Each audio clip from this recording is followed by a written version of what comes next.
Good evening. The hour of 6:30 having arrived, I will call to order this regular meeting of the Zoning Board of Adjustment. This meeting is being broadcast live on the City of Keene YouTube channel and the city website. The video is also posted on the city website by the end of the next business day, barring any technical difficulties. Anyone wishing to view a copy of the agenda and supporting materials will find it on the city website. To receive electronic copies of future agenda packets, please go to the homepage and subscribe to the city meetings email list.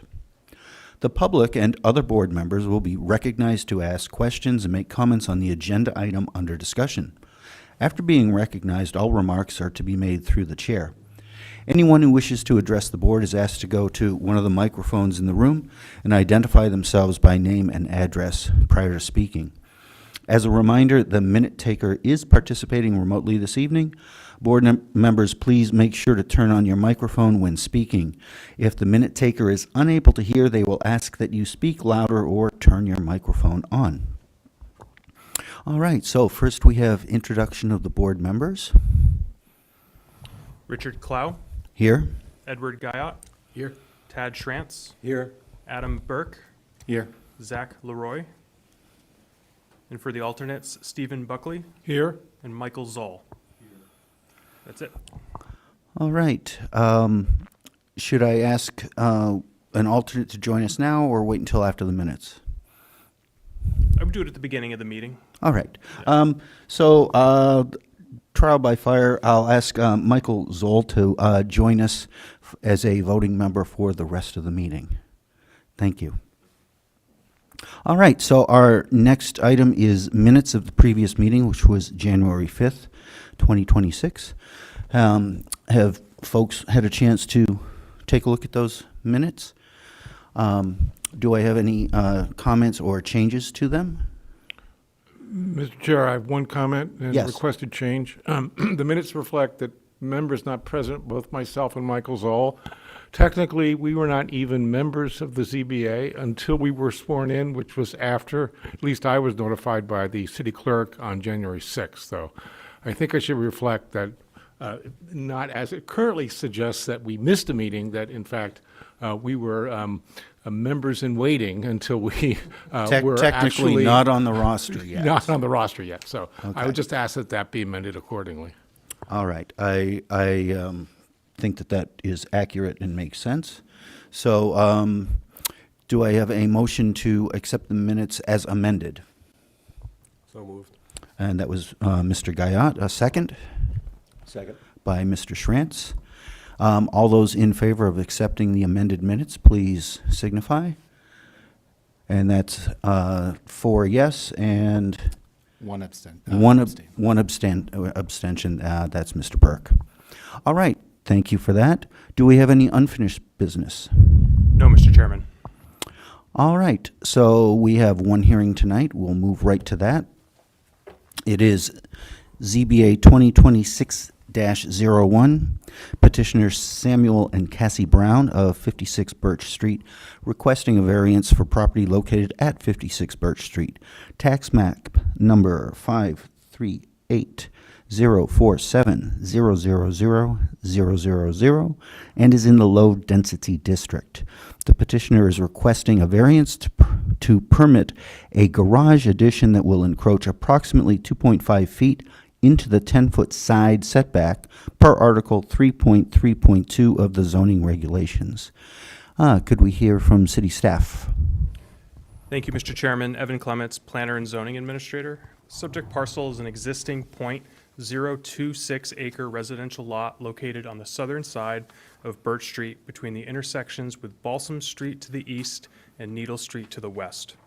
The property contains an existing single-family residence with attached garage and driveway. The property is part of the Pine Banks Extension subdivision from 1946, which is characterized as a traditionally mid-century suburban neighborhood. The purpose of this application is to seek a variance from the 10-foot side yard setback requirement in the low-density zoning district to accommodate the addition of a second garage bay with additional living space above the western side of the residence. Construction of the addition will require the encroachment of approximately 2.5 feet into the side yard setback. Initially, when this application was submitted, there was some confusion between the measurement of where that 2.5-foot number was coming from. I've since spoke to the applicant this morning. She'll be able to provide some additional information regarding where that measurement is from and the true amount of relief required with this application. Just to speak plainly, we just want to make sure that the measurement is from the overhang on the drip edge of the roof and not the wall of the addition. It's not a substantive change in the total amount of relief required, but being precise is important. As I mentioned earlier, this neighborhood is low-density residential in all directions with single-family residential uses bounding. The staff report contains setback and build-to dimension definitions from the Land Development Code, as well as all dimensional and siting requirements within the low-density district, including things like lot area, building line, frontage requirements, and other setbacks. The only suggested condition this evening coming from staff is the codification of an existing practice with the building team and the community development department. Anytime a new structure is proposed to be within 5 feet of a building setback line, we require that foundation corner be pinned by a surveyor and then verified by a building inspector before excavation and pouring begins, just to ensure that there's no mistakes in measurement. So we are requesting that that practice be put as a condition on this application if the board decides to grant the relief this evening. That's all I have. I'd be happy to answer any questions at this time. And does anyone on the board have a question yet? All right, so I'll invite the applicant to come to the microphone there, make sure it's turned on. It has green light when it's on. And you may state your case. Start with your name and address. Good evening. I'm Cassie Brown of 56 Birch Street here in Keene. And pretty much as Evan introduced the project, I own a ranch-style single-family residence in the Tree Street District. We are requesting the variance, so we may eliminate our tiny one-bay garage and replace it with a double bay with additional living space located above to include a master bedroom, bathroom, and a small office space. Did you want me to go through the 5 criteria at this time? Certainly, since we'll have to deliberate on those if you'd like to go through that, either reading the application or paraphrasing it. Totally fine. Yeah, so going through the criteria, granting the variance would not be contrary to public interest because it, the proposed addition with the 2-bay garage will remain consistent with the residential use and character of the neighborhood. The new garage will reduce us relying on street parking. It'll improve both safety and aesthetics. It will not interfere with neighboring properties, access to light, air, or views. It will not create additional drainage or traffic concerns. And the properties in the area, other properties in the area have similar garages, so the improvement will be within harmony within the community and zoning intent. Number 2, if it were granted, the spirit would be observed because the ordinance is to ensure orderly development, protect neighboring properties, and preserve the residential character of the neighborhood.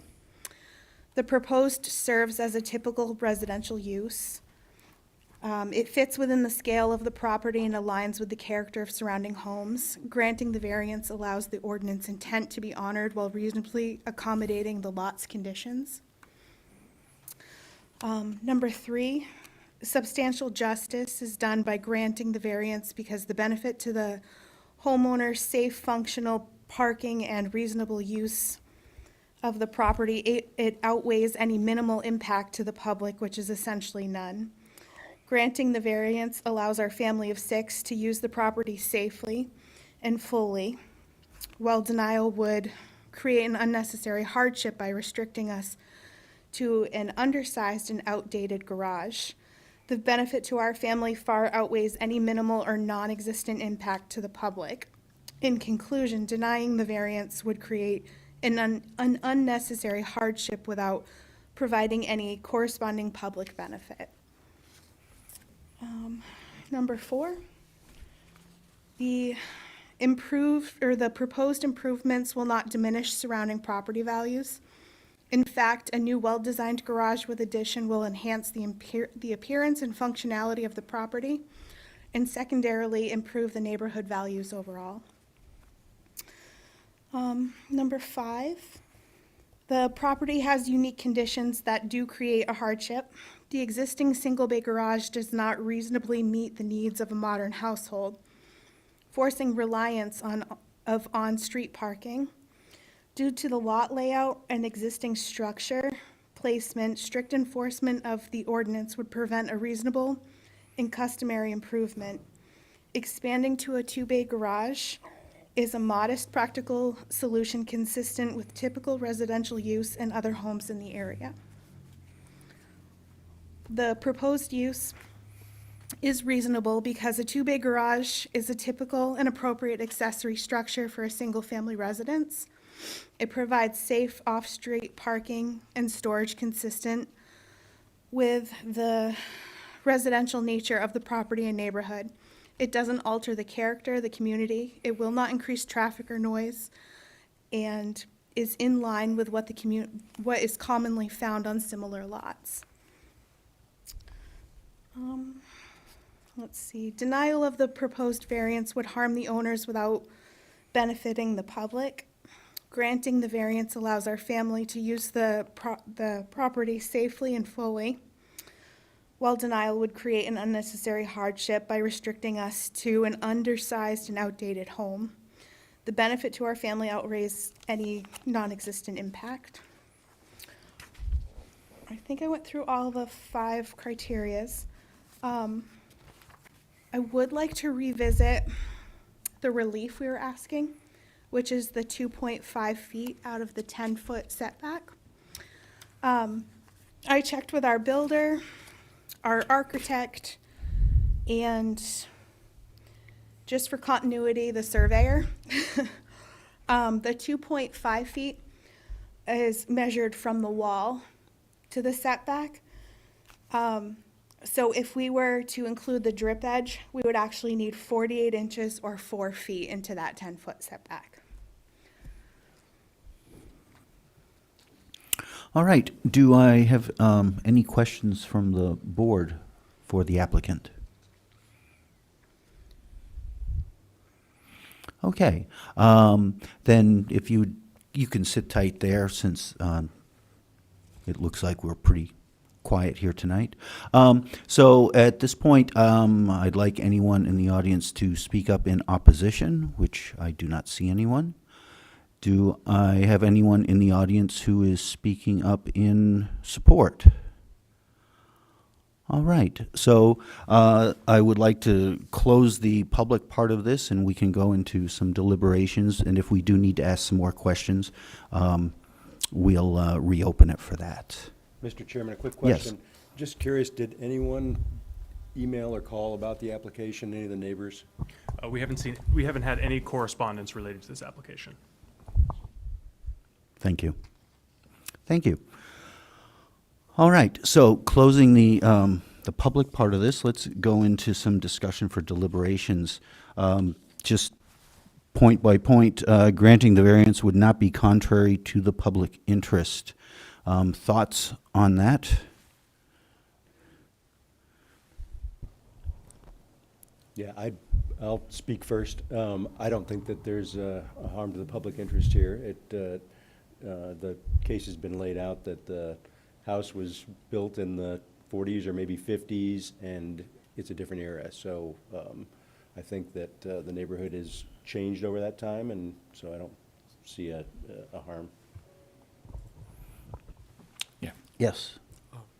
I agree with Tad, and also there seems, just from looking at the aerial, the satellite view, sufficient spacing between the lots seems to be pretty reasonable as well, so I don't see any sense there. And then public interest in terms of on-street parking goes a long ways, in my mind. Yeah, I tend to agree. How about you? Yeah, I agree as well. I also, no feedback from the public that was contrary to this application or spoke against it, I think goes quite a ways. Sure. All right, moving on to number 2. If the variance were granted, the spirit of the ordinance would be observed.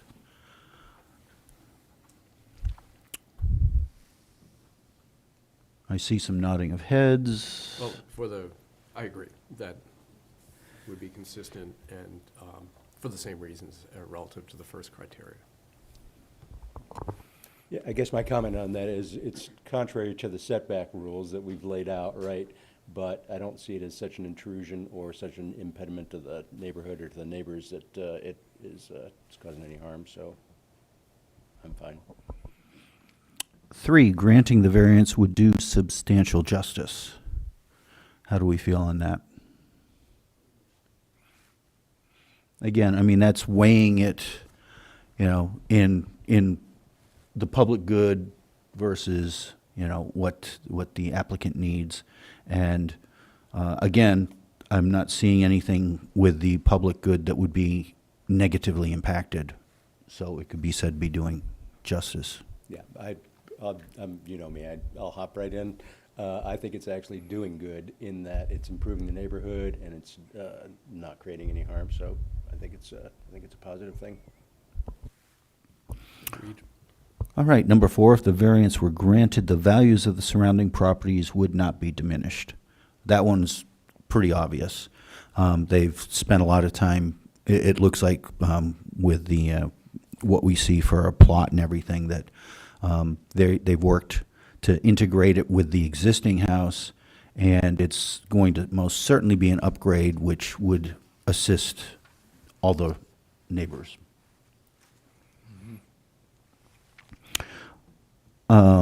5, unnecessary hardship.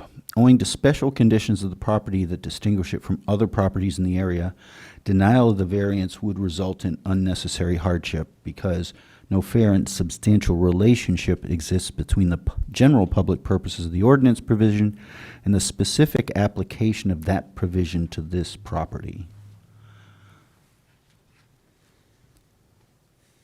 Now, what I'll say, noticing, is as most ranch-style houses are, it's got the long side along the street, and on a lot that is a little bit narrow, that tends to put the ends closer to the property lines. So any building laterally is a little bit challenging, but also because of that alignment, if you were to try and significantly change the alignment of the garage, it probably would not help its curb appeal, and it would actually make it a little more awkward if that garage was reoriented in any other way. If it was moved back to try and make some sort of other access or something. So if it wasn't a ranch that was, like that, there might be a little bit more flexibility.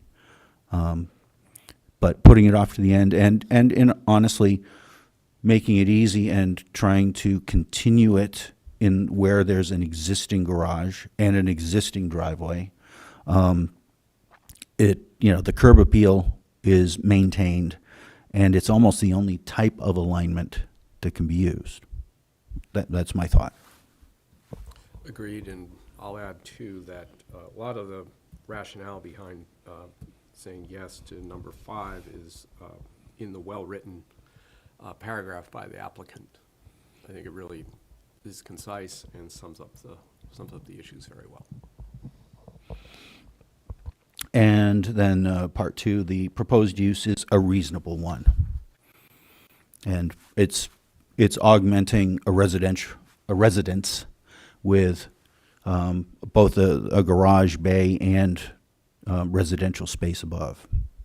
So that seems to be a fairly reasonable one, not a change of use in any way at all. Any comments on that? Just a general comment, and I think that I would applaud the applicant for making the investment in the neighborhood and in Keene. We need housing and we need improvement on the housing that's here. And so someone who wants to take the time and well-thought-out effort that's been applied here is, you know, again, I would applaud that. All right, so if there are no other comments, we can close the deliberative part, and I would like to entertain a motion. Personally, I do agree with the additional element that Mr. Clements wanted to add to the motion.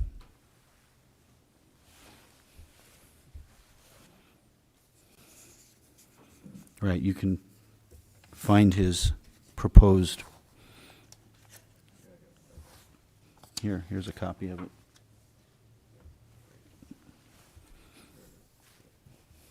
We've got to go through the vote, right? Or do we need to move it? Well, we have to make the motion, second it, and then vote on the criteria. I know it's been a while. I know And it then, has. Ed, just to make sure it's 4 feet, not 2.5 feet. Correct. Change it to 4 feet. I see it. Yep.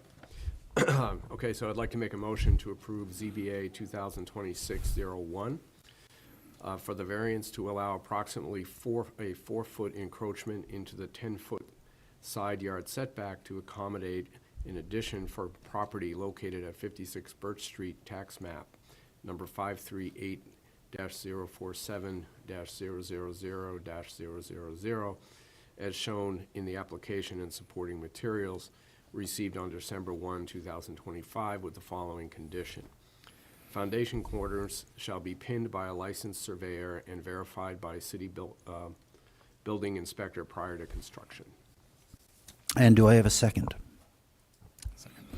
All right, second by Mr. Burke.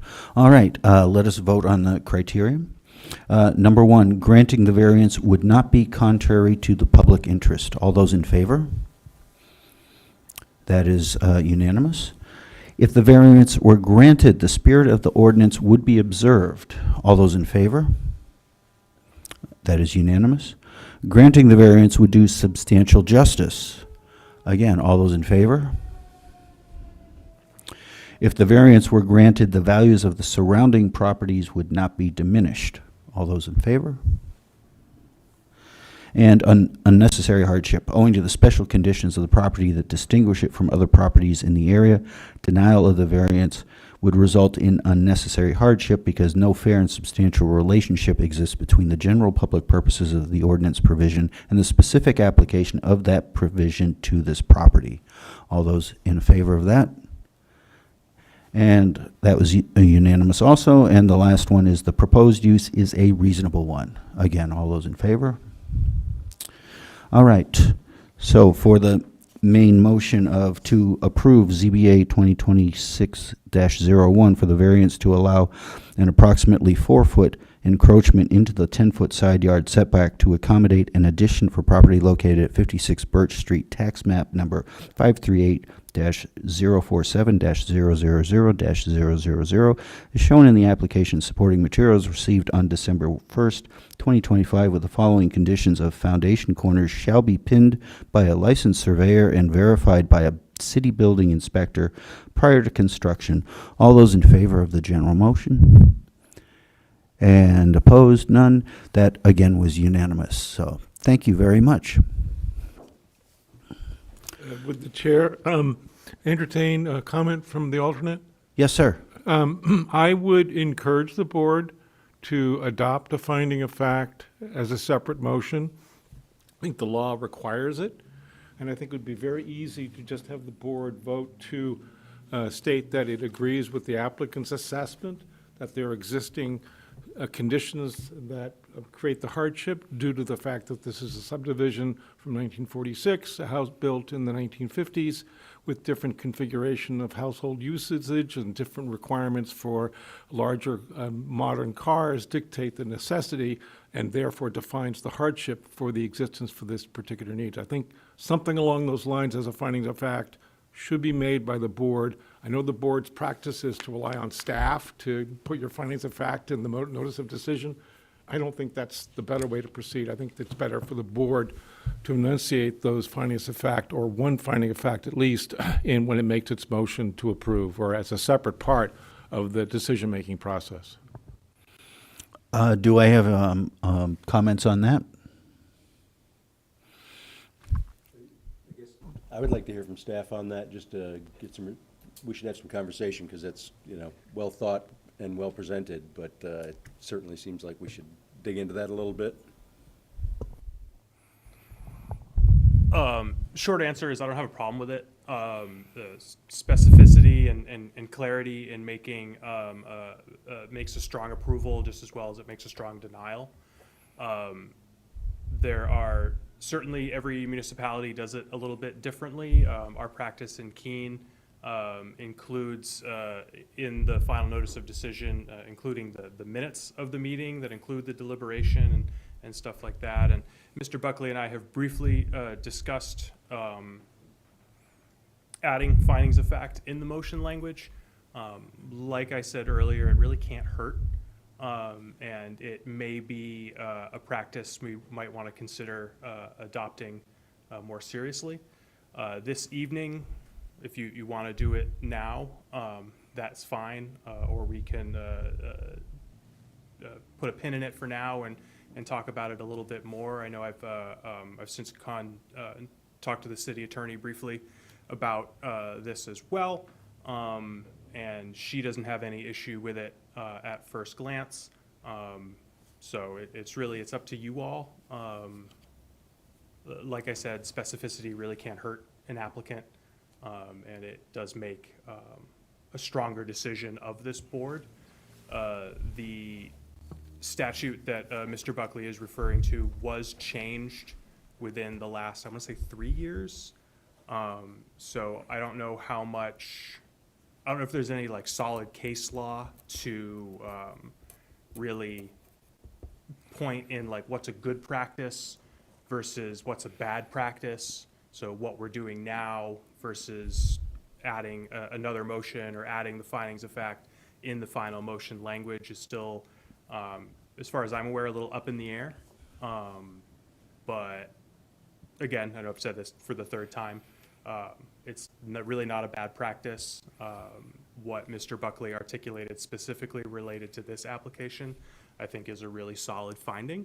So it certainly, it would only benefit the applicant to include, I think in this case, maybe a separate findings of fact motion referring to what Mr. Buckley just articulated may work in the short term, and then we can talk greater length about modifying our practice.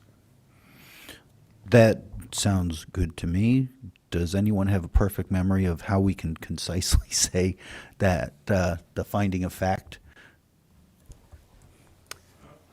Mr. Chair, I'd be happy to articulate a suggested way to word it. Certainly. And leave it to the board to see if they Certainly. agree with me. So the board could simply adopt a motion stating that as a finding of fact supporting the decision granting the variance, the board agrees that the single-bay garage that was built probably sometime between 1946, when the subdivision was approved, and the 1950s, was an older, less modern style of family living and layout that really does not accommodate modern ways and means of a family living with larger vehicles, dictating the fact that there are special conditions inherent in how the house was built then that doesn't fit current circumstances. Something along those lines. Maybe that's too wordy, but that's the gist of it. I'd go with that. Only because no one else can repeat it. I was going to say, so moved is usually. So moved. However, Well, can the alternate make a motion, would be a question. That's not, since he's not part of the deciding group, just from technical standpoint. Oh, yeah. But so this is kind of parliamentary sort of Procedure, right. hacking, right? So Mr. Buckley, it's in the minutes, right? And then so Ed says like, yes, I make that motion. And because he's a voting member, he can do that.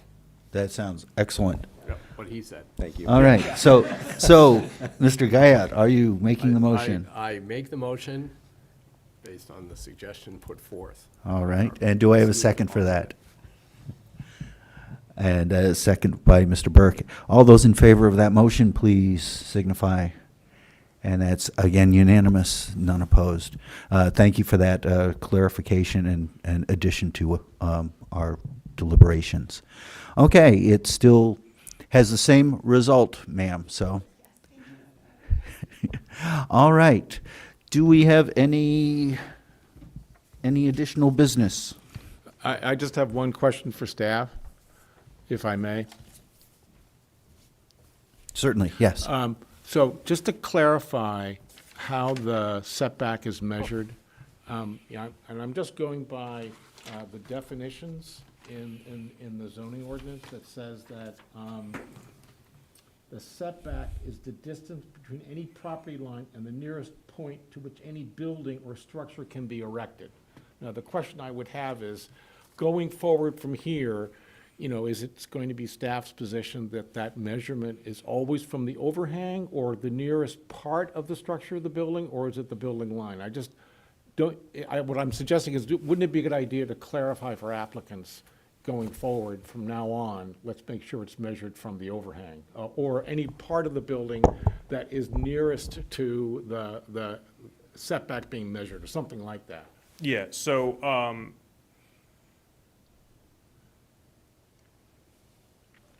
fundamentally, that is what that definition is saying, that it Okay. is the closest point of the building to the property line. In this case, it's the drip edge of the proposed addition. In this particular instance, this application was submitted with no warning. In most cases, we work with applicants, we know an application is coming. So in this case, it was just I think it was maybe, I'm not sure how close to the deadline this application was, it walked through the door. So then when I reviewed it, that was my one question, was where are you measuring this from? And when I first reached out to the applicant, they didn't know. So it took them a little bit of time to work with the builder and the architect, as the applicant explained, which is why they asked for the continuance in January, to be prepared for the answer to that question this evening. Thank you. All right, yes, thank you very much. That does, I know that those of us who have been on the board had encountered that is the regular procedure, but certainly that case, it did create a little bit of a bottleneck and a couple of months delay in deliberations. All right, anything else to bring before the board? Mr. Chairman. Yes, sir. It goes back to the suggestion that we just worked through with that second motion. I personally would like to hear from city attorney on this matter of adding the additional requirements. So I have a couple questions. Who's going to present those additional requirements? Is it going to be embedded in the application itself, which would be a change to the application format that we currently use? And what kind of guidelines will we have for future applicants in that regard if we decide to adopt this as a permanent process going forward? I'm not against it. I just think we need to have some structure surrounding it so everything's consistent. And I don't know if council will tell us, if city council will tell us that there should be some form of public commentary, you know, those rules that go around bodies such as the zoning board, planning board, et cetera. I don't know how that plays in personally with the city, you know, to get that legal guidance from council. Certainly. So let me start with the last question first. You have control over your rules of procedure. So we just did a change of the rules of procedure at the end of the year, where we talked about it in one meeting, and then in the meeting afterwards, we adopted. There's no public hearing for that.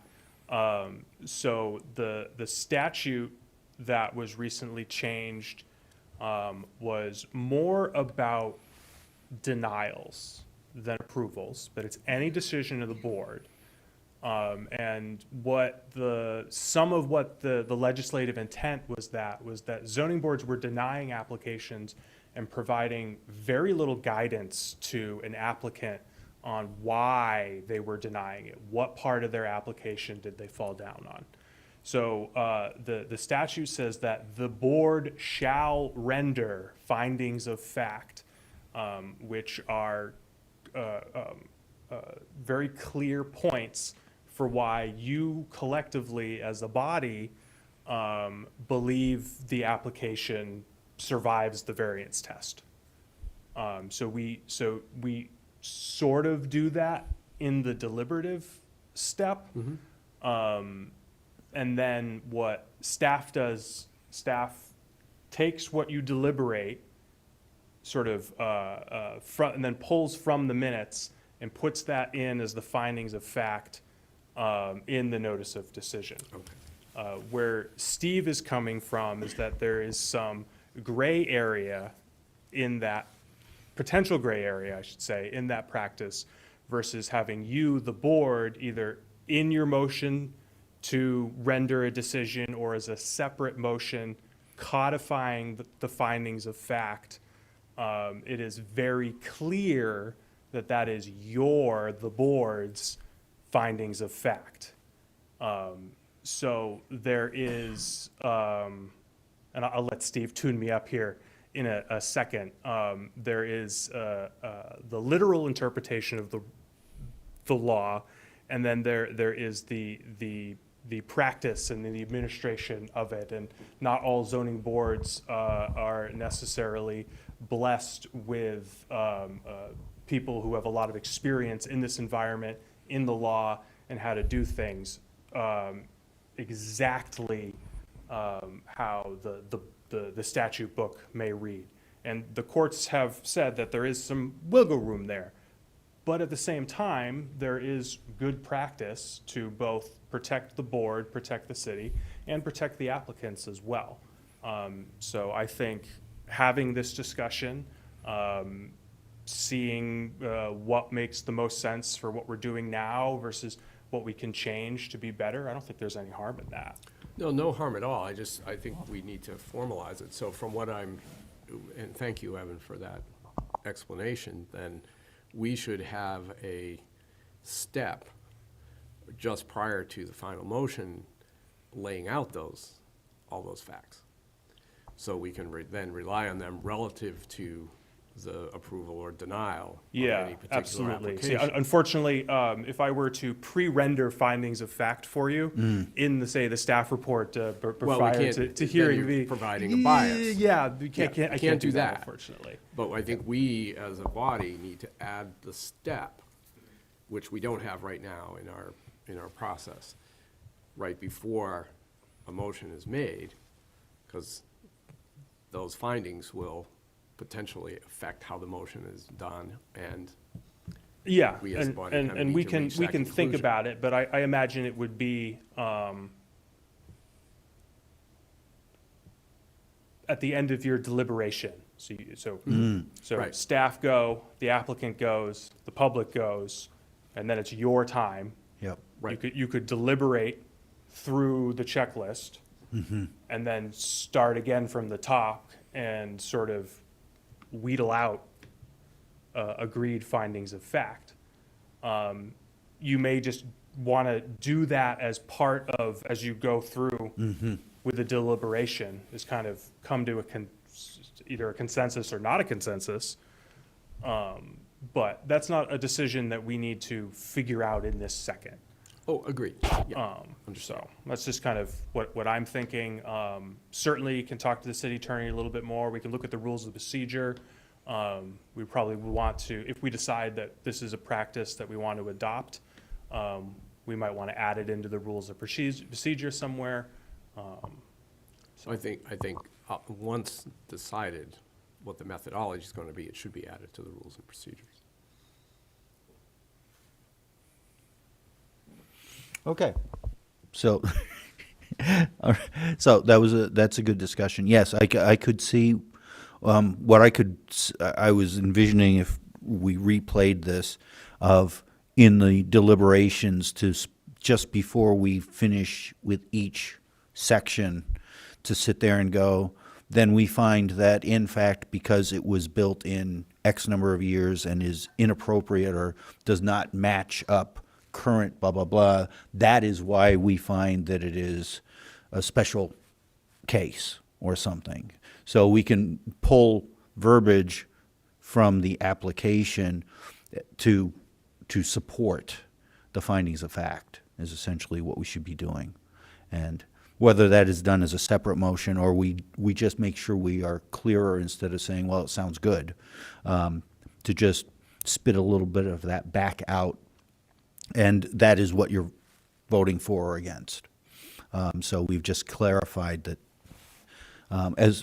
so we can look at it that way. Yeah. Okay. Just one other comment. Just be aware, the statute is very clear about this, 676:3. If you say no, if you deny a variance, you have to state why, and you have to support that with findings of fact. And and if you don't, your decision is automatically reversed on appeal to Superior Court. So, there are some little very important procedural consequences of not making findings of fact. That's one of them that has to be kept in mind. But absolutely, getting the city attorney's input and assessment of what's the best thing to do going forward, that makes complete sense. I think the importance rises when there's a denial. And, if it's approved, everyone's like, oh, great, let's go, we're going to do our project. But if it's denied, that's when the fun starts. Yeah. If Or someone decides to push it up. or even an approval, but there is a little bit more audience participation than tonight. Right. Because there You're have right. certainly been times when the board may approve something that actually there are enough people who might not feel that way and so justifying it is very important in that case as well. And at least in my tenure, we've had a little bit of both of those. Yeah, yeah. Okay, so that was a good thing to bring up, and with a light load tonight, we had the time to open and broach that discussion a little bit. Okay, anything else all right, then let us adjourn the meeting then. Thank you all so very much.